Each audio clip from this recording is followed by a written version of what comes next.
तो आज के इस कार्यक्रम में हमने बहुत ही मधुर आरंभ किया। रेडियो मानव रचना 107.8 एफएम के सभी दर्शकों का जो हमारे सोशल मीडिया से जुड़े हैं और सभी हमारे श्रोताओं का बहुत बहुत स्वागत है। मैं हूं दीक्षा आपके साथ। एक खास मुलाकात, ये कार्यक्रम हर हफ्ते हम आपके लिए लेकर आते हैं। ये एक ऐसा कार्यक्रम है जहां पर हर हफ्ते हम आपकी मुलाकात कराते हैं अलग अलग फील्ड्स के एक्सपर्ट से, वो लोग जिन्होंने देश विदेश में हमारे देश का नाम रोशन किया है, कलाओं को अपने साथ जोड़कर रखा है और इन कलाओं को या फिर जिस क्षेत्र से वो रहे हैं उसमें पारंगत रहे हैं, अपनी एक अलग पहचान बनाई है और हमारे लिए कुछ एग्जाम्पल सेट किए हैं। कुछ खास सफलता के सूत्र इन्हीं खास मेहमानों के हम आपके बीच लेकर आते हैं एक खास मुलाकात के जरिए। और आज के इस कार्यक्रम में अभी जो सितार बजा रहे हैं ये प्यारे से नन्हे से हमारे आज के मेहमान हैं जो केवल 12 वर्ष के हैं। अधिराज चौधरी जी। अधिराज चौधरी जो कि देश के जाने माने सितार वादक पद्म भूषण पंडित देवू चौधरी जी के पौत्र हैं व साथ ही पंडित प्रतीक चौधरी जी के पुत्र हैं।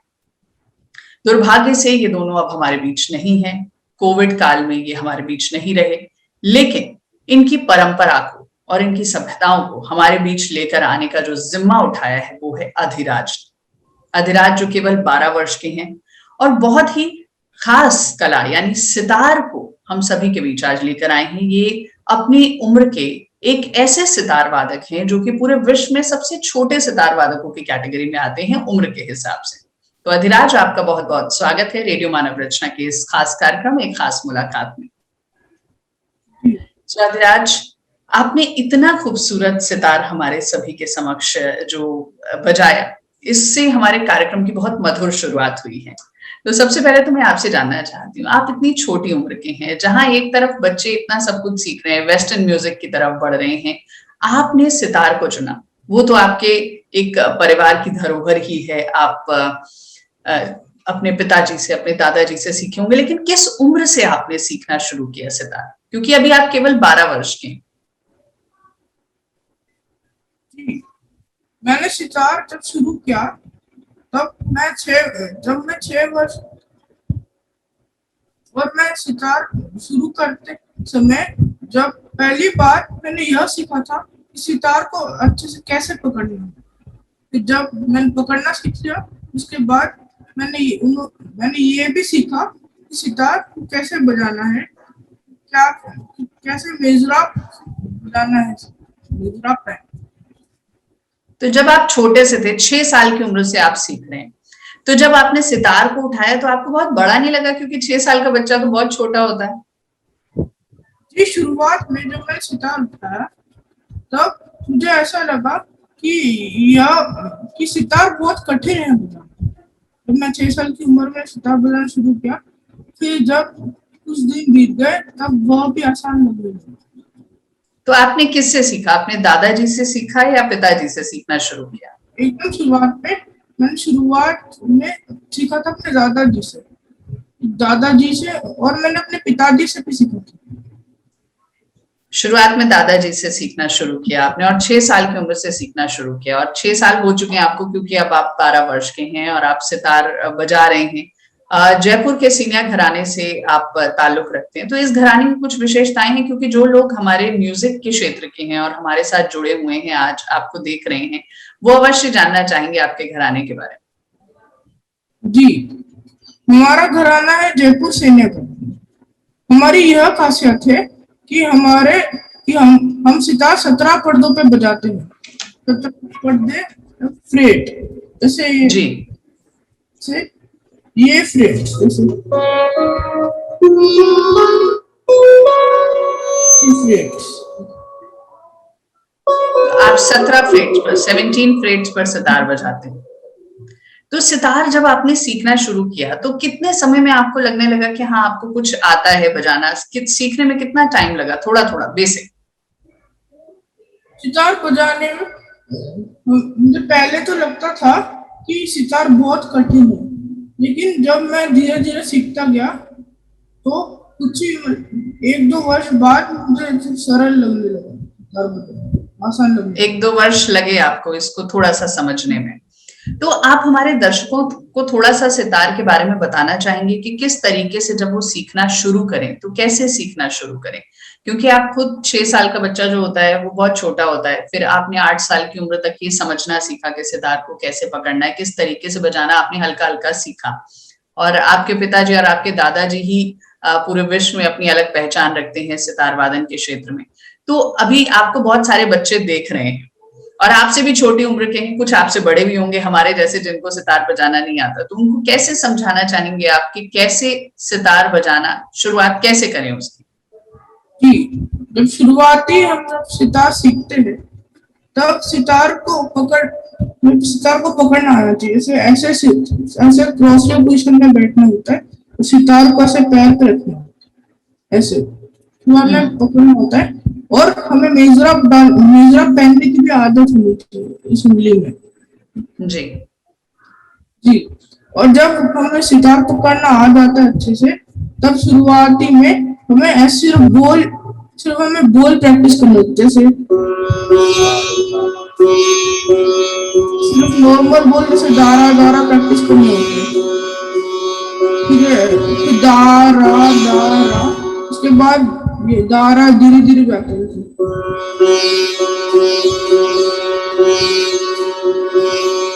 दारा धीरे धीरे हुआ, फिर जब अंतिम में धीरे धीरे आता है। और शुरुआत में सबको बहुत स्लो बजाना होता है। जब ये सब अच्छे से सीख जाते हैं तब हम पर्दे बजाना अच्छे से। शुरुआती पर्दा में सा पे बजाना होता है, सा पे हर बोल बजाने होते हैं। जैसे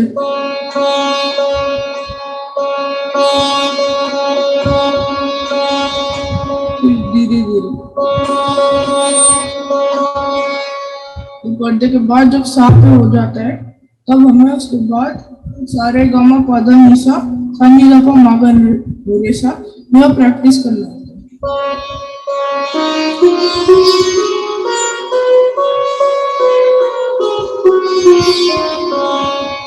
समय प्रैक्टिस करना होता है शुरुआती। फिर जब अच्छे से रियाज हो जाए, फिर हमें अच्छे से रियाज बोल कर रियाज करना होता है। और फिर सारे गामा पादा निशा, फिर जब कुछ राग सीखने के बाद हमें ऐसे उनके आरोह अवरोह का रियाज करना होता है। जैसे अभी मैंने रागेश्वरी राग का आलाप बजाया, जिसका आरोह वो है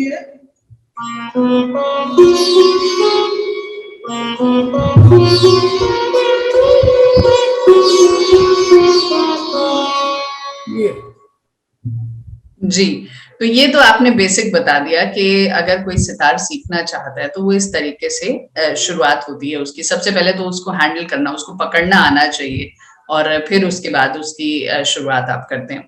लेकिन मैं आपसे जानना चाहूंगी, पहली परफॉर्मेंस आपने स्टेज पे किस उम्र में दी? क्योंकि आप अभी खुद इतने छोटे से हैं और ऑलरेडी आप परफॉर्म करते रहे हैं, तो किस एज में, किस क्लास में थे आप? अभी आप किस क्लास में हैं? मैं अभी 8वीं क्लास में हूँ। 8th क्लास में है। तो आपने पहला जो परफॉर्मेंस दिया स्टेज पर वो कहाँ दिया और किस एज में दिया? मैंने जब पहला परफॉर्मेंस दिया तब मैंने यूमैक सेंटर में दिया सर, और मैं तब 7 साल का था। 7 साल की एज में आपने परफॉर्मेंस भी दे दिया और 6 साल में आपने सीखना शुरू किया था। जी। तो कितनी ऑडियंस थी वहां पर, कितने लोग थे उस टाइम? मतलब वहां पे करीब करीब 100 लोग थे, करीब 100 लोग थे वहां पर। और आप स्कूल में भी परफॉर्म करते हैं अपने? जी, स्कूल में परफॉर्म करते हैं। तो कहाँ परफॉर्म करना सबसे अच्छा लगा? आपने यूमैक में परफॉर्म किया है, आपने और कई फेस्टिवल्स में परफॉर्म किया, आपको बहुत सारे अवार्ड्स भी मिले हुए हैं और इतने सारे अवार्ड्स लेना और ऐसी परफॉर्मेंसेस देना कैसा फील होता है आपको? डर लगता है, घबराहट होती है? जी, जब मैं स्टेज पे शुरुआत पे जाता हूँ, जब मैं ऑडियंस को देखता हूँ, तब थोड़ी घबराहट होती है। पर जब मैं अपना बजाना शुरू करता हूँ अंदाज में, घबराहट नहीं होती है। फिर बस अपने बजाने पे ध्यान देना होता है। तो बातें करने में घबराहट होती है? जब कोई स्टेज पे आपसे सवाल पूछता है तो घबराहट होती है? जी, घबराहट तो होती है सवाल पूछने। आप बातें बहुत कम करते हैं? जी, स्टेज पे तो कम करती हूँ। स्टेज पे कम करते हैं। अच्छा, चलिए यहाँ पे बातें करते हैं आपसे। तो आपको अवार्ड मिला है आपको बाल प्रतिभा 2020 का, और अग्निपथ कला श्री सम्मान आपको मिला है। ये सारे जो अवार्ड्स हैं ये काफी प्रेस्टिजियस अवार्ड्स हैं, और ये बच्चों को जब मिलते हैं तो बच्चों को बहुत प्राउड फील होता है। तो ऐसा होता है कि आप जब अवार्ड लेने जाते हैं तो आपको बड़ा प्राउड फील होता है, फिर आप स्कूल में थोड़ा स्टाइल में भी घूमते होंगे कि मुझे तो ये अवार्ड्स मिलते हैं, मैं तो इतना बढ़िया सितार बजाता हूँ, ऐसा होता है कभी? मुझे प्राउड तो फील होता है, लेकिन एटीट्यूड आता है कभी? एटीट्यूड? एटीट्यूड नहीं आया। एटीट्यूड नहीं आया। तो ये जब अवार्ड्स लेने आप स्टेज पे जाते हो तो किसको याद करते हो सबसे ज्यादा? किसको अवार्ड थैंक यू लेकर बोलते हो? जब स्टेज पे जाता हूँ, तब जिन्होंने मुझे सिखाया, अपने दादाजी को याद करता हूँ, जिन्होंने जी, आपने मुझे सिखाया। जी, आपके दादाजी और आपके पिताजी, मतलब पूरे देश में नहीं पूरे विदेश में उनका नाम रहा है, पूरी दुनिया में अगर सितार वादन के क्षेत्र की बात होती है तो पद्म भूषण पंडित देबू चौधरी जी का नाम जरूर लिया जाता है, या फिर पंडित प्रतीक चौधरी जी का नाम जरूर लिया जाता है। तो उनके साथ कुछ ऐसी बातें, क्योंकि आपके दादाजी और आपके पिताजी रहे, आप 24 घंटे उनके साथ रहते थे, तो कुछ ऐसी यादें हैं जो आप हमारे साथ बांटना चाहते हैं? जी, जब पहली बार मैंने उन दोनों के साथ बजाया, 3 पीढ़ी में हम तीनों ने एक साथ बजाया, मेरे दादाजी और पिताजी ने। तो हमने जब प्रैक्टिस की थी, तब हमने अच्छे से एक साथ प्रैक्टिस की। फिर जब हमने बजाया, उसके बाद बहुत प्राउड फील हुआ कि मैं उनके साथ बजा पाया। डांट लगी कभी आपको कि आप सही से नहीं सीख रहे हो या रियाज नहीं कर रहे हो, ज्यादा टाइम नहीं दे रहे हो? जी, मैं अगर जब सही से रियाज नहीं करता तब मुझे बहुत डांट पड़ती थी। बहुत डांट पड़ती थी? कौन डांटता था, दादाजी या पापा? दादाजी भी डांटते थे और मेरे पिताजी भी डांटते थे। दोनों डांटते थे, मतलब डांट आपने खाई है अच्छे से। तो अभी बहुत सारे बच्चे आपको देख रहे हैं और वो सितार सीखना चाहते हैं, तो उनको क्या आप एडवाइस देना चाहोगे कि सितार सीखें, या कोई और इंस्ट्रूमेंट भी साथ साथ आप बजाते हैं या सीखना चाहते हैं? तो पहले तो बच्चों के लिए क्या एडवाइस है जो आपको देख रहे हैं? जी, अगर आप सितार सीखना चाहते हो तो शुरुआत में बेसिक्स को लर्न करके फिर सितार बनाओ। और सितार शुरुआत में कठिन लगता है, लेकिन उसके बाद आसान हो जाता है। शुरुआत में डर लगता है कि कैसे बजाएंगे, इससे अच्छा गिटार सीख लें, थोड़ा इजी होगा, ऐसा कुछ? शुरुआत में थोड़ा कठिन लगता है। कठिन लगता है, तो आपको भी कठिन लगा, लेकिन फिर आपने हार नहीं मानी और आपने सीखा अच्छे से। अब अधिराज पापा और दादाजी तो है नहीं, तो अब आप किन से सीखते हैं सितार, और कितने घंटे रियाज करते हैं डेली, या कितनी देर तक रियाज करते हैं? जी, अभी मेरे पिताजी और दादाजी के जाने के बाद मैं श्री अनुपम महाजन जी से सीखता हूँ, जो मेरे दादाजी के शिष्य है। और वे मुझे अभी अलग अलग राग सिखाते हैं, और मैं ऐसे नील रंजन मुखर्जी जी से भी सीखता हूँ। और वे भी मेरे दादाजी के शिष्य हैं, और वे दोनों मेरे भी गुरु जी हैं, और वे मुझे वो अलग अभी अलग आप जी जी, वो आपके गुरु जी हैं और आप उनसे सीखते हैं। तो कितनी देर रियाज करते हैं आप डेली? एक दिन में मैं 2 घंटे कर लेता हूँ, लगभग 2 घंटे। लगभग 2 घंटे रियाज करते हैं, टाइम निकालते हैं इतना, और साथ में ऑनलाइन क्लासेस भी करते हैं? जी तो बहुत काम हो जाता होगा ना, अब तो ऑनलाइन का भी होता है और फिर रियाज भी होता है। जी इसके साथ साथ आप वोकल्स की भी प्रैक्टिस करें, कुछ गाना भी सीखना शुरू किया आपने?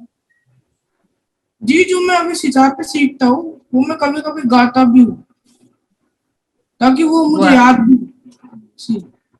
जी, तो सितार जब आप बजाते हैं तो कोई चैलेंज लगता है, कोई मुश्किल लगती है? इतने साल से आप सीख रहे हो, 6 साल से, तो 6 साल में कभी मुश्किल लगा, कुछ ऐसी चीजें, चैलेंजेस आए कोई? जी, 6 साल में मतलब बहुत सारे ऐसे मील मील लिए है लेकिन जो उम्मीद मुझसे बस से नहीं है वो मुझे बार बार प्रैक्टिस करने पड़े और वो उम्मीद अच्छे से परफेक्शन में लाना पड़ा मुझे, और उसमें मुझे थोड़ी कठिनाई आई। कठिनाई आई, तो अभी भी कठिनाई आती है। सीखने में।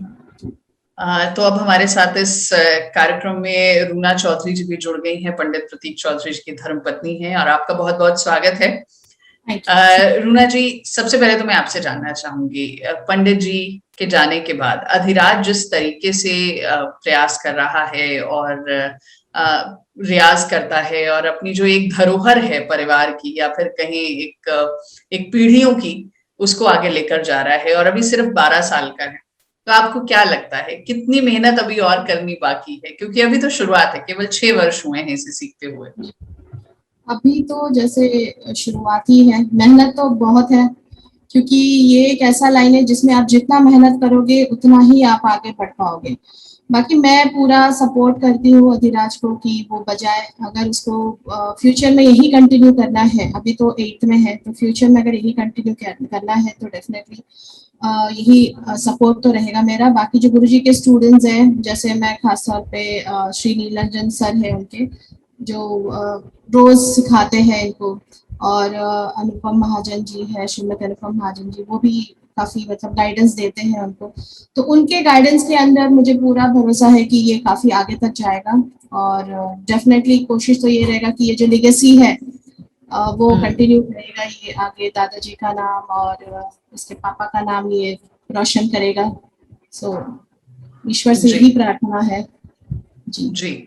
मैम, बहुत सारी चीजें ऐसी होती हैं, बहुत सारे ऐसे लम्हे होते हैं जो केवल आपको नहीं, क्योंकि आप तो परिवार में थी तो आपको याद आते होंगे, लेकिन पूरी, मुझे लगता है कि जब हम पंडित जी की बात करते हैं तो बहुत सारे ऐसे उनके शिष्य हैं, शिष्याएं हैं, जो कि उनकी बहुत सारी मेमोरीज लेकर चलते हैं।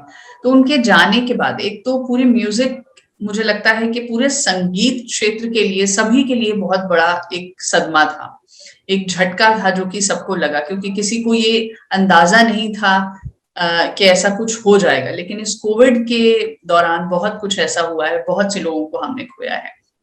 तो किस तरीके के चैलेंजेस आप फेस करेंगे आप, क्योंकि आपका म्यूजिक बैकग्राउंड नहीं है? जी जी जी। मेन तो जो चैलेंज मैं फेस कर रही हूँ वो ये है कि अगर ये कुछ जैसे इसको कुछ बताया गया है, और ऐसा तो नहीं कि वो लोग 24 घंटे हैं इनके साथ, अगर ये अधिराज कुछ बजा रहा है सितार पे या कुछ गुनगुना रहा है, तो मेरे लिए चैलेंज ये होता है कि मुझे समझ में नहीं आता कि वो सही है या गलत बजा रहा है। तो ये एक सबसे बड़ा चैलेंज है। तो यूजुअली ऐसे होता है कि अगर मुझे डाउट लगता है कहीं पे, तो जैसे ही वो टीचर आते हैं इनके, तो मैं उनको बोलती हूँ कि अधिराज आप बजा के सुनाओ कि ये सही है या आप गलत बजा रहे हो, because I can only support him as a mother. बाकी मुझे म्यूजिक का बिल्कुल नॉलेज नहीं है, क्योंकि मेरा बैकग्राउंड नहीं है म्यूजिक का। तो प्रॉब्लम्स तो आती है जब ये अगर कुछ इनको जैसे सडनली कोई प्रोग्राम आ जाए या सडनली इनको कहीं पे बजाना पड़े, तो उसमें बहुत दिक्कत आती है, क्योंकि मैं फिर इनको गाइड नहीं कर पाती हूँ। तो उसमें तो एक चैलेंजिंग यही है कि फिर बुलाना पड़ता है मुझे स्पेशली कि कोई आके हेल्प कर दे। जैसे अभी तो जैसे सितार ट्यून भी थोड़ा थोड़ा इसको आता है, तो वो काफी हद तक रिलीफ है कि चलो खुद ट्यून कर लेते हैं सितार। पर कई बार होता है कि जैसे तार अगर मान लीजिए निकल जाए तो कैसे लगाना है, तो बहुत टेक्निकलिटीज है जो मैं इसको हेल्प नहीं कर पाती उस मामले में। तो तब मुझे लगता है कि नहीं, मुझे भी थोड़ा बहुत म्यूजिक आना चाहिए था, maybe I should have learn something so that I can just help him out. जी बिल्कुल। तो अधिराज को सितार बहुत पसंद है, या ये एक कहते हैं कि परिवार में ही था तो नेचुरल है, या फिर पसंद से सीखना शुरू किया है या पसंद से आगे ले जाना शुरू करें? अधिराज को जैसे जब बहुत छोटा था 3-4 साल का, तो पापा का सितार लेके ये फिडलिंग करता था, बड़ा ही पसंद था कि गुरुजी का सितार कभी उठाया, कभी प्रतीक जी का उठा लेता था। तो मैं बोलती थी कि इसको अब गाना भी सिखाओ क्योंकि इसका वॉइस अच्छा है, तो गुरुजी कहते थे इसको जो करना है ये खुद करे। फिर तबले में भी ये जाके धप धप करता था, फिर ड्रम्स भी हमने रखा था तो वो ड्रम्स भी पीटता था। But at the end of the day he came back to sitar only, because उनको ये लगता था कि उसको सितार का आवाज एक तो इतना इतना ज्यादा उसको अच्छा लगता था। तो वही है कि eight the end of the day वो उनको सितार ही अच्छा मतलब बजाने का वो था। ये नहीं कि हम लोगों ने बोला कि नहीं आपको सितार बजाना है, but he came back to sitar. यानी सितार मुझे लगता है कि परिवार में था ना, तो वो सारी चीजें जो हैं वो नॉर्मल हैं, वो आ ही जाती हैं अपने आप पर। और जब कुछ चीजें आपके परिवार में चल रही हो तो वो नेचुरल है आना। तो आपकी डॉटर भी है, वो भी क्या सितार बजाती हैं? नहीं नहीं, वो कथक करती है। वो कथक दैट्स करती हर हैं। चॉइस या। जी। सितार और कोशिश किया जी। था but she didn't like it much, तो then she wanted to do something with dance, तो उन्होंने कथक चूज किया। तो 7-8 साल हो गए उनको कथक सीखते हुए अब। जी, जी। सो रूना जी, एक मदर के तौर पर, एक माँ के तौर पर, एज अ सिंगल पेरेंट, अब इतनी सारी चुनौतियां हैं, इतनी सारी चीजें हैं, और सबसे बड़ी बात आपका वो बैकग्राउंड नहीं है। आपको लगता है अधिराज जिस तरीके की एक लेगेसी को कंटिन्यू करना चाहता है, उसके लिए उसे कितना प्रयास करना पड़ेगा, कितनी कोशिशें करनी पड़ेंगी? अभी जो सिचुएशन है उसमें at least I would say 5-6 times more than what it used to be earlier. मेहनत तो बहुत है बिकॉज कंपटीशन बहुत ज्यादा है। जब प्रतीक जी थे तब कई बार ऐसे हुआ है कि कॉन्सर्ट्स आए हैं, प्रतीक जी बिजी थे तो उन्होंने अधिराज का नाम रेकमेंड किया है, बट अब वो सिचुएशन नहीं रहा। अब अधिराज को खुद मेहनत करना पड़ेगा। हम लोग है पीछे सपोर्ट करने के लिए, but at the same time जो 5-6 टाइम्स जो पहले था उससे ज्यादा मेहनत अब उनको करना पड़ेगा। उनको एस्टैब्लिश अपने आप करना पड़ेगा बिकॉज अभी ये तो है नहीं कि आपको पुश मिलेगा पीछे से, नहीं, अभी खुद उनको ही करना पड़ेगा, उनको खुद आगे बढ़ना पड़ेगा, अपना नाम खुद ही has to form his own name. Definitely hard work तो बहुत है, बट एट द सेम बिल्कुल। टाइम बहुत लोग हैं जो सपोर्ट कर रहे हैं। जैसे आप हैं, जैसे दीपेंद्र नाथ जी है, वो भी बहुत ही सपोर्ट मिल रहा है हमें, ऐसा नहीं कि नहीं मिल रहा। अदर सराउंडिंग से भी, जैसे इनके स्टूडेंट्स है, गुरुजी के स्टूडेंट है, प्रतीक के स्टूडेंट है, वो भी काफी हमें सपोर्ट कर रहे हैं इस चीज के लिए। तो ये तो है कि यस वी आर ब्लेस्ड कि we have people around us who are supporting us, and definitely he will try to make his own mark. कोशिश तो है। बिल्कुल, बिल्कुल, और हमारी शुभकामनाएं आपके बिल्कुल साथ है। मैम, कोई ऐसा किस्सा, कोई ऐसा लम्हा जो आप हम सभी के साथ शेयर करना चाहें, गुरु जी का, पंडित जी का, जो आप हमारे साथ शेयर करना चाहें, अधिराज से जुड़ा हुआ हो या वैसे ही? क्योंकि पंडित जी अपने जो जितने भी शिष्य होते थे ना, उनके बीच में एकदम मुस्कुराता हुआ चेहरा और मजाक करना, खुश रहना, ये सारी बातें उनकी बहुत ज्यादा हर कोई याद करता है। आप सोशल मीडिया पर देखेंगे तो बहुत सारी चीजें ऐसी, बहुत सारी बातें जो है उनकी उनके जितने भी शिष्य रहे हैं उन्होंने शेयर करी है। तो क्या कहना चाहेंगे? ऐसा कुछ किस्सा याद है, कुछ ऐसी मेमोरीज जो आप हमारे साथ शेयर करना चाहें? बिल्कुल बिल्कुल। सो डेली शाम के 7 बजे से लेके 9 बजे तक का टाइम होता था जब अधिराज गुरुजी के पास सीखते थे, पंडित जी के पास। तो यूजुअली अब अधिराज का मूड होता है, कभी कभी होता है कि बजाना है, तो वो बहुत अच्छा बजाता था और गुरुजी इतना खुश होते थे, मार्क्स देते थे, आज आपको 80 मार्क्स मिले, आज आपको 90 मार्क्स मिले, तो ये बड़ा खुश होता था।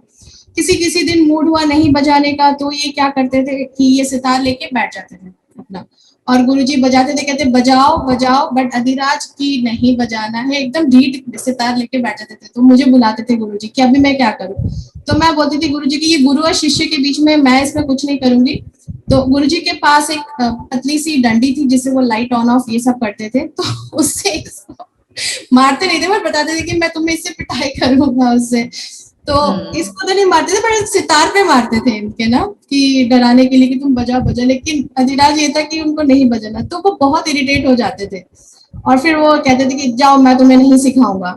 तो ये इनका ऑलमोस्ट रेगुलर यही चलता था, विच वॉज वेरी फनी। मुझे बहुत फनी लगता था क्योंकि गुरुजी ये कहते थे, मुझे बुलाते थे और जोर जोर से कि रूना रूना इधर आओ, तो मैं जाती थी, कहती देखो ये नहीं बजा रहा है, ये सितार लेके बैठा हुआ है, एकदम चुपचाप बैठा हुआ है, कुछ नहीं कर रहा है, देखो आधा घंटा हो गया ऐसे ही बैठा हुआ है, ये टाइम वेस्ट कर रहा है, ये कर रहा है, वो कर रहा है। तो मैं बोलती थी कि आपका शिष्य है, आप आपका जैसे आपका कभी मूड होता है आप बजाते हो, वैसे यही सेम थिंग इसका भी, इसका मूड होता है ये बजाता है, नहीं तो ये नहीं बजाता। सो ये एक बड़ा वो है। और दूसरा जो है वो, मान लीजिए कभी गुरुजी नहा रहे हैं और ये कुछ बजा रहा है तो इसने कुछ गलत बजा दिया, ये तो प्रतीक जी के साथ भी होता था, वो बाथरूम से बोलते थे कि बेटा तुम गलत बजा रहे हो। तो मतलब यही होता है ना, घर में इतना ज्यादा म्यूजिक होता है तो आप बिल्कुल भी बेसुरे नहीं हो सकते। जी जी जी जी। तो रूना जी, अब घर में, मतलब आप दादाजी की अगर बात करें, अधिराज के, मतलब देबू जी की, तो पंडित जी के साथ, गुरु जी के साथ, और उसके बाद प्रतीक जी का इतना ज्यादा, मतलब आप उस फील्ड से अटैच हैं, इतना ज्यादा नाम कमा चुके हैं कि आपको नहीं लगता अधिराज पे थोड़ा प्रेशर भी है उस लेगेसी को मेंटेन करने का और उस तरीके के लेवल पर जाने का? प्रेशर तो डेफिनेटली है, बिकॉज अगर उसको लेगेसी कंटिन्यू करना है तो मेहनत तो काफी है। लेकिन हम लोग यही कोशिश कर रहे हैं कि अलोंग विद सितार स्टडीज पे भी ध्यान दें, क्योंकि वो बहुत जरूरी है, एजुकेशन बहुत जरूरी है। क्योंकि जो मैं मानती हूँ, जो ये करंट सिचुएशन है, जो ये कोविड का सिचुएशन है, ये हो सकता है बाद में कभी भी इन फ्यूचर फिर से आए। अगर ना आए तो अच्छा, बट हू नोज इनका लाइफ में क्या होने वाला है। बट एजुकेशन बहुत जरूरी है। प्रेशर हम लोग कोशिश कर, मैं स्पेशली कोशिश कर रही हूँ कि ज्यादा इस पे ना हो, बिकॉज मैं नहीं चाहती कि सितार के चक्कर में एजुकेशन का रह जाए, बिकॉज वो भी बहुत जरूरी है। तो दोनों के बीच में बैलेंस मेंटेन करके चलने की हम लोग बहुत कोशिश कर रहे हैं। बट डेफिनेटली लोगों का एक्सपेक्टेशन बहुत ज्यादा है कि पंडित जी के घराने से है तो उसका तो इनबॉर्न टैलेंट है, होना चाहिए। बट मेहनत अब बहुत ज्यादा है, आगे का रास्ता कठिन है, मेहनत बहुत ज्यादा है। जी बिल्कुल, मेहनत बहुत ज्यादा है और मेहनत में जरूर ये सक्सेसफुल भी होंगे मेहनत करने के बाद। लेकिन मैं अधिराज आपसे पूछना चाहती हूँ, सितार के अलावा कोई और इंस्ट्रूमेंट सीखने का मन करता है आपका कि हाँ एक और कोई इंस्ट्रूमेंट सीखा जाए या वोकल सीखा जाए और कल को थोड़ा बॉलीवुड में भी ट्राई किया जाए, ऐसा मन करता है? जी जी, मैं बहुत सारे सितार के अलावा और भी कुछ इंस्ट्रूमेंट सीखने में मन किए कभी कभी। कौन कौन से इंस्ट्रूमेंट?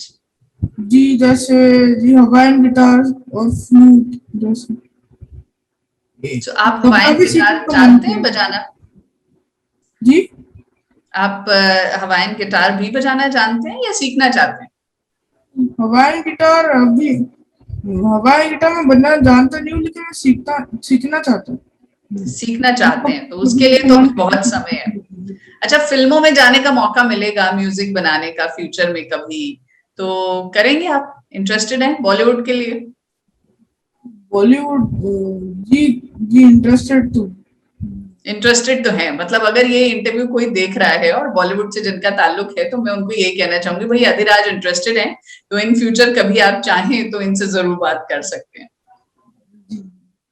जी, तो अधिराज, बहुत सी बातें हमने आपसे करी हैं, आप बोलते बहुत कम हैं, इसलिए मुझे लगता है कि हम लोगों ने ज्यादा आपसे बातें करने की कोशिश करी, लेकिन आपने जवाब बहुत सिंपल सिंपल से दिए हैं। अब मैं आपसे पूछना चाहूंगी, सितार के अलावा और क्या क्या हॉबीज हैं आपकी, और क्या क्या पसंद है आपको? जी सितार के अलावा जी मुझे मुझे मैं फुटबॉल भी खेलता हूँ, क्रिकेट भी खेलता हूँ, लेकिन मुझे सबसे ज्यादा पसंद क्रिकेट खेलना है। क्रिकेट खेलते हो तो बैटिंग करते हो, बॉलिंग करते हो? जी मैं जो जी मैं कुछ भी कर लेता हूँ, जो भी मिल जाए। बैटिंग बॉलिंग भी। दोनों दोनों करना पसंद है। तो चलिए, आपको बैटिंग बॉलिंग दोनों पसंद है, क्रिकेट खेलना बहुत पसंद है, और पढ़ाई कितनी पसंद है? क्योंकि मम्मी का तो फोकस पढ़ाई पर है। जी पढ़ाई कितनी पसंद है?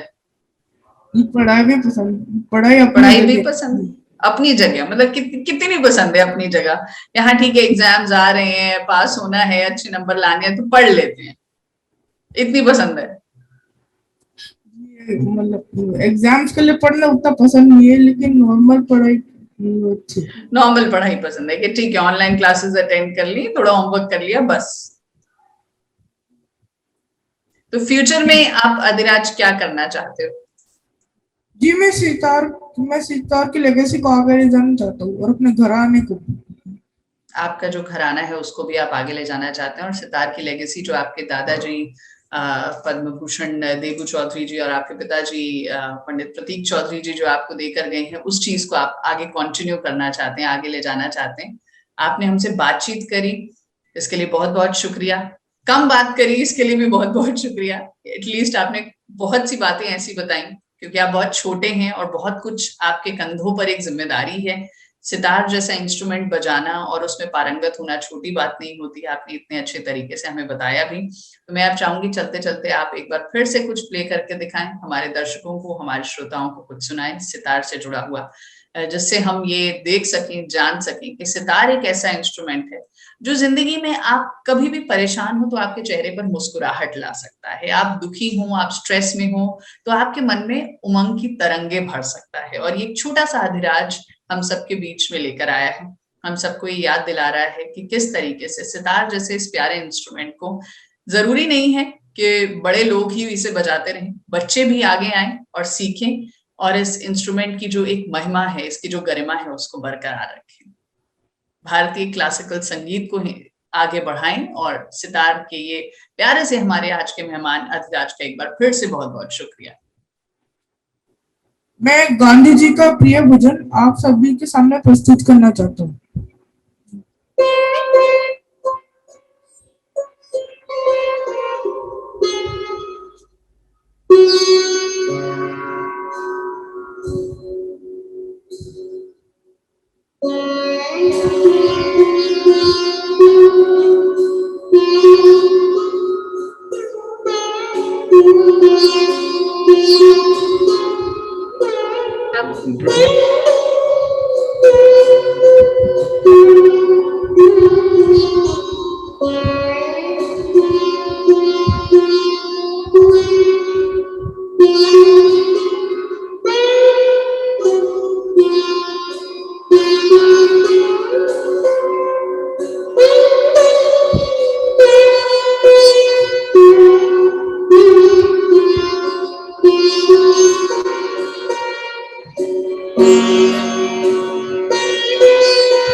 बहुत बहुत धन्यवाद अधिराज, आपने बहुत ही खूबसूरत प्ले किया सितार, हमारे लिए बहुत ही अच्छा बजाया। और हम यही चाहते हैं कि आपके दादाजी जिस प्रकार से इस पूरी दुनिया में सितार वादन को लेकर गए, आपके पिताजी जिस प्रकार से इस संसार में सितार वादन को लेकर गए हैं, आप भी आगे ऐसे ही बढ़ें और पूरे विश्व में भारत देश का सितार वादन के क्षेत्र में नाम रोशन करें। बहुत बहुत धन्यवाद हमारे साथ जुड़ने के लिए।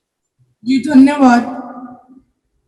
तो आज के इस कार्यक्रम में एक खास मुलाकात में आज बस इतना ही। आज हमने बात करी 12 साल के युवा सितार वादक अधिराज चौधरी जी के साथ, जिनके दादाजी पद्म भूषण पंडित देबू चौधरी जी, जिनके बारे में कितनी भी बात की जाए मुझे लगता है कम है। इनके पिताजी पंडित प्रतीक चौधरी जी, जो कि एक जाने माने सितार वादक रहे, दिल्ली यूनिवर्सिटी में प्रोफेसर रहे।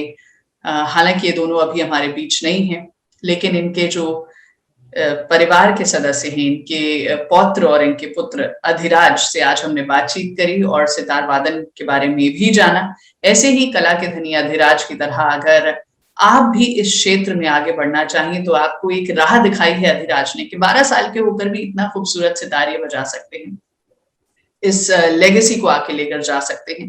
हर म्यूजिक आप कोई भी सीखे, इंस्ट्रूमेंट कोई भी सीखे, लेकिन भारतीय शास्त्रीय संगीत की जो अपनी महिमा है उसको बरकरार रखिए। एक खास मुलाकात में आज बस इतना ही। अगले हफ्ते फिर से होगी मुलाकात एक नई शख्सियत के कुछ खास सफलता के सूत्रों के साथ। तो मुझे यानी दीक्षा को दीजिए इजाजत और सुनते रहिए रेडियो मानव रचना 107.8 FM। Feel good, feel live.